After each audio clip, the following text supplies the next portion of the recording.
Berekallah. Şu nemaydın, benim iki tane advokatım var. Biri adam hakları advokat. Türkiye'nin adı belli advokatı. İkincisi de bazı işine de oturan advokat. Şu nemaydın geçin. 6 ay bundan önce tutuldu advokatlar. Tanrı yalkasını ümidi.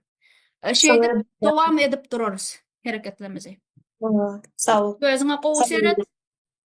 Halk hokman şu hareketleri edip durun. Daşı yüzünüzü açmasanız hem bize hemme subutları iyi verip dursanız, daşı sesleriniz hem iyi verip dursanız, şolam hareket. Indi biz köpeldik, hakikatten hem köpeldik. Bana bir topar adamlar ucu yazıp başladılar, iyi verip başladılar. Umida sen hem iyi verip dursan bana bir topar zatları. Biz hani birleştik, cevisleştik. Indi biz, inanyan şu bizim sonunu yeteceğimizi.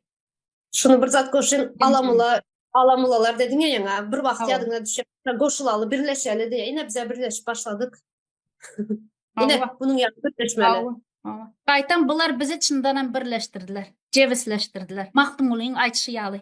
Ahırı biz cevisleşip başladık. Biz даже ayratin etsek biz opşi iş edip oturuz. Hem aktivist, her aktivist. Şoňa da aktivistlerin hemmesi mende düşünüp başladı. Men görüp otin käbir aktivistlerin даже çıkışlaryny, zatlaryny gören, уже даже aktivistler hem birazrak neme edip başladılar. Akıllı hareketler etip başladılar. Ana şeyle iş etmeli.